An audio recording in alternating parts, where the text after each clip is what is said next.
아침에 나로 주의 인자한 말씀을 듣게 하소서. 성도 여러분 안녕하세요. 월요일입니다. 이 한 주간도 코로나로 어려운 시간들을 보낼 것 같은데 하나님의 평강과 사랑이 여러분들의 삶의 자리에 또한 가족들의 건강 가운데 함께하기를 간절히 소망합니다. 말씀 한 곳 봅니다. 누가복음 14장 15절부터 24절까지의 말씀입니다.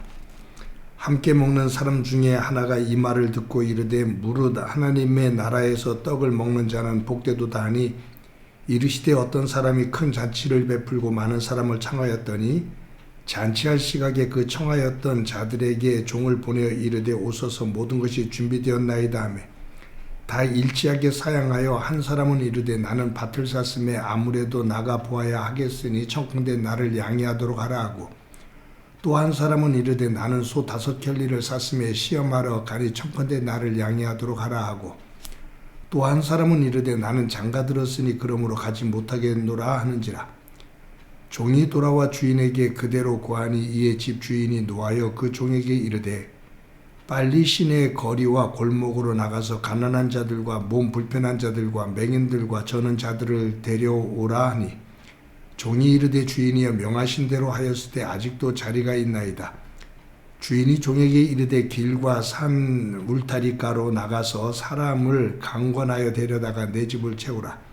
내가 너에게 말하노니 전에 청하였던 그 사람들은 하나도 내 잔치를 맛보지 못하리라 하였다 하시니라. 아멘.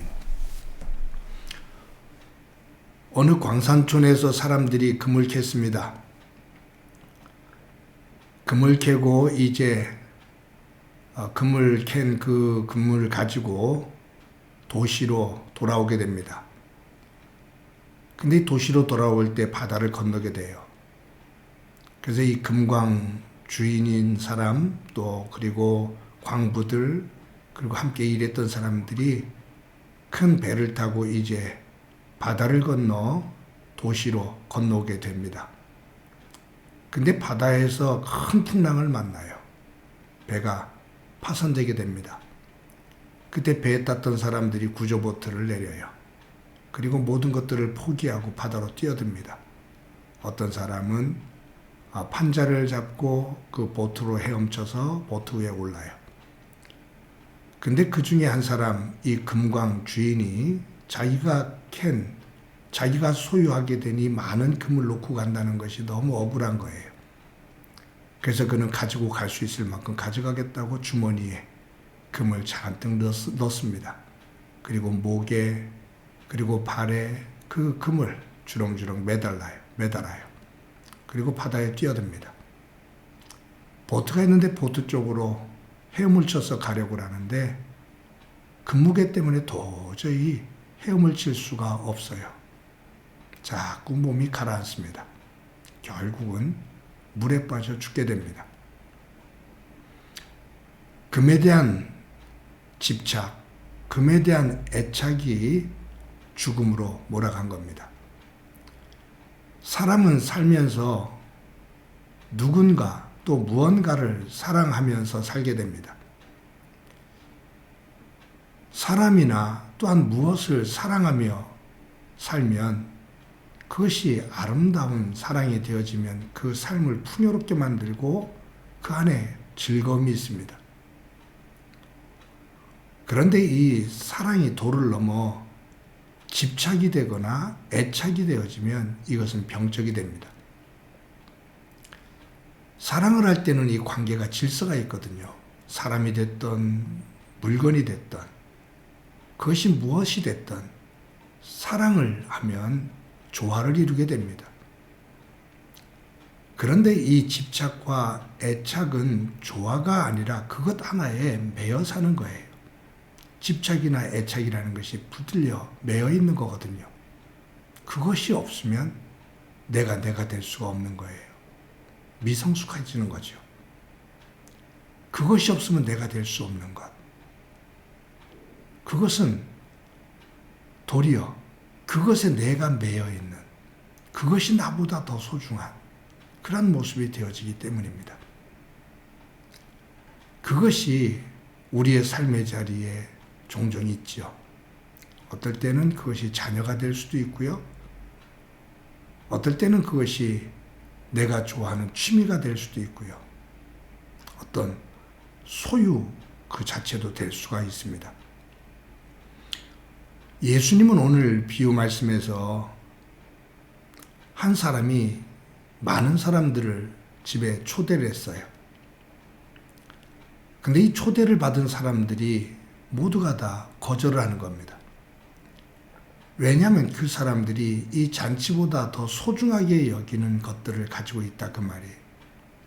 어떤 사람은 소를 사서, 어떤 사람은 밭을 사서, 어떤 사람은 결혼을 해서. 그러면서 그것 때문에 이 초대받은 이 주인을 소홀히 여기며 이 핑계 저 핑계를 대면서 잔치 자리에 참여를 하지 않습니다. 주인이 화가 났어요. 그래서 종들에게 길거리에 가서 병든 사람들, 가난한 사람들, 먹지 못한 사람들을 불러다가 잔치자리를 채우라. 이제는 내가 초대했던 사람들은 이 잔치자리에 아무도 한 사람도 오지 못할 거다 라고 말을 합니다. 그래서 길거리에 나가서 가난한 사람들을 불러다가 초대해서 잔치를 합니다. 여기에 처음에 초대받았던 사람들은 무언가에 집착을 하고 있다면 두 번째 초대를 받은 길거리에 있었던 사람들, 그들은 무언가에 집착하지 않았던 그냥 초대된 것으로 감사하는 그것을 기뻐하는 사람들의 모습입니다. 예수님께서 이 비유를 드신 이유는 유대인들과 이방인들의 관계일 수 있어요. 유대인들은 선민사고를 가지고 있거든요. 그런데 하나님께서 이 유대인들을 통해서 하나님의 나라를 이루기를 원하는데 이 핑계 저 핑계를 대면서 순종을 하질 않아요. 응하지를 않아요.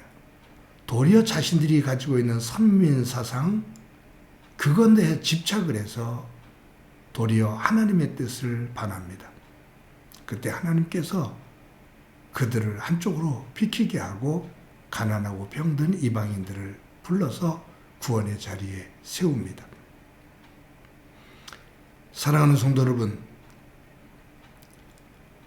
제가 기독교의 개신교의 목사로서 목회를 하면서 돌아볼 때 저희 기독교가 성경을 읽으면서 유대교를 탓할 때가 많거든요. 유대교의 어떤 편견성, 그리고 그들이 갖고 있는 선민사상. 그런데 가만히 보면 기독교가 유대교가 가지고 있었던 그런 모순들을 그대로 가지고 있는 듯한 모습이 보일 때가 있습니다. 아니, 보입니다. 그래서 더 조심스럽고 긴장이 됩니다. 배우지 않겠다고, 닮지 않겠다고 말하면서도 보고 닮아가는 것 같아요. 오늘도 하나님께서 우리를 하나님 나라 백성으로 불러주셨는데 내가 집착하고 애착하는 것이 무엇인지 그것을 한번 돌아보며 믿음 안에서도 겸손한 모습으로, 낮은 모습으로 구원받은 자의 그 감사와 기쁨을 가지고 하나님 앞에 설 수 있는 저와 여러분이 되어지기를 간절히 소망합니다. 하나님 나라 잔치자리에 초대받은 그 자체를, 자녀됨을 행복해 할 줄 아는 오늘 하루가 되어지기를 간절히 소망합니다. 한번 기도합니다. 하나님 감사합니다.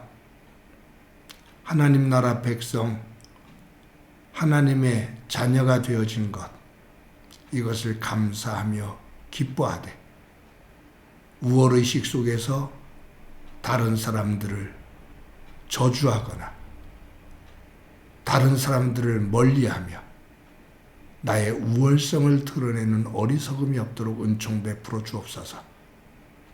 하나님의 자녀됨을 감사하며 함께 더불어 그 길을 열어가는 주의 사람 되게 하옵소서. 예수님의 이름으로 기도드립니다. 아멘.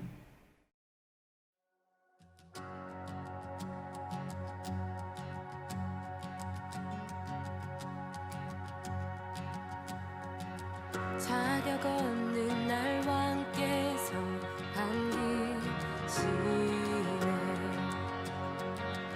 잃어버린 날 찾으신 오 그 사랑, 오 그 사랑.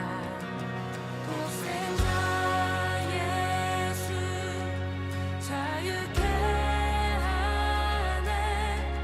주의 자녀라 하시네. 내 모든 죄 대속하신 주의 은혜. 낮에 아래 있을 때 나를 위하여 죽으신 예수. 독생자 예수 자유케 하네. 주의 자녀라 하시네. 아버지 집에 거할 곳 있네. 주의 자녀라 하시네.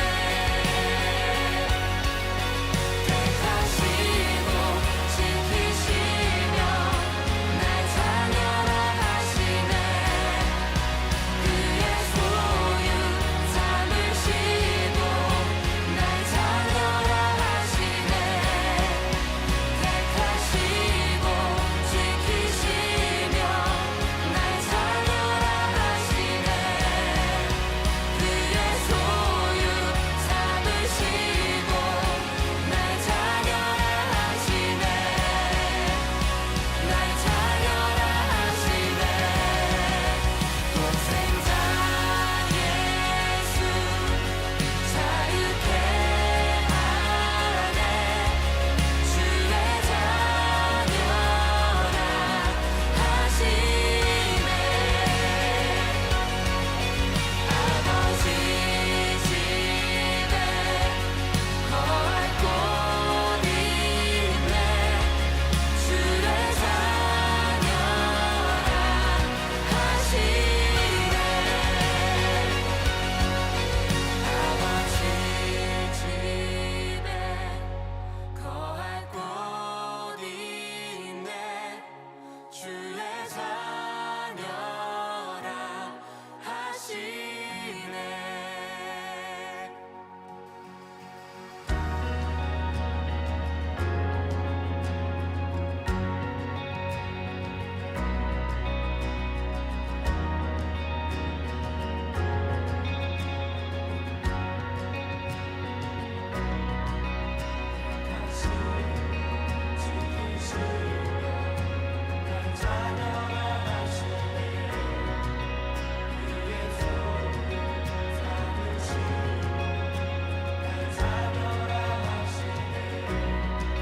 택하시고 지키시며 날 자녀라 하시네.